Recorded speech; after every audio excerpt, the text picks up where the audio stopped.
please. Dear members of the UN Decolonization Committee and friends in solidarity, I'm Edwin Ortiz and represent Calls to Action on Puerto Rico. We are a network of compatriots in the diaspora in the United States with close ties to Puerto Rico.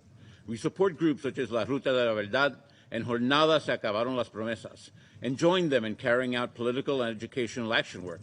We are also a part of the Puerto Rico No Se Vende campaign. This committee and ultimately the General Assembly must affirmatively declare against the U.S. government's colonial regime, which has always been in violation of international law. We ask you to support us and show solidarity. Puerto Rico's colonial crisis intensifies under the U.S. government's dictatorial fiscal control board, we call La Junta, and its colonial administrators.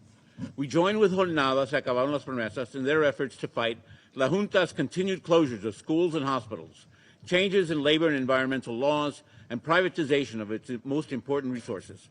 Call to Action shares Jornada's belief that La Junta's goal is to bleed Puerto Rico of its natural and economic resources, to pay the illegal debt accumulated by vulture bondholder capitalists. We share their belief that colonialism is the heart of the problem and independence the solution.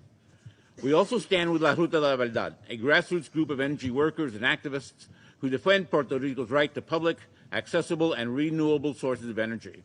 They confront La Junta's union-busting of energy workers and its decisions to transfer the archipelago's electrical and water resources to Luma Energy and Genera Puerto Rico. It is sad but true that Puerto Rico is no closer to weathering another hurricane and avoiding more death and economic dislocations. We are proud to work with La Ruta in its diaspora organizing efforts.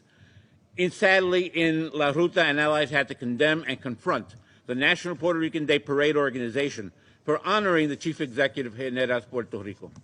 Puerto Rico's colonialism takes different forms. The people are being priced out of their own land and being replaced by North Americans who bring with them a different culture and mindset towards the Puerto Rican people.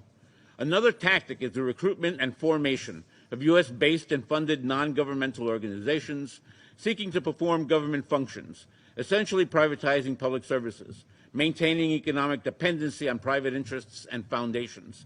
Even more cynical is the formation of so-called community groups claiming to organize against colonial policies, but are in fact stalking horses for the U.S. Democratic Party and capitalist interests. The U.S. Congress continues to go through the motions of considering legislation that will supposedly allow the Puerto Rican people to decide their fate. So-called Democratic Party liberal politicians recently attempted to impose another status referendum on the people. All of the liberal platitudes could not hide a process that still requires the approval of the empire. They would even have created a so-called consulting group to counsel Puerto Ricans on how to exercise their rights. The Puerto Rican people in the archipelago and the diaspora reaffirm a right to self-determination and independence.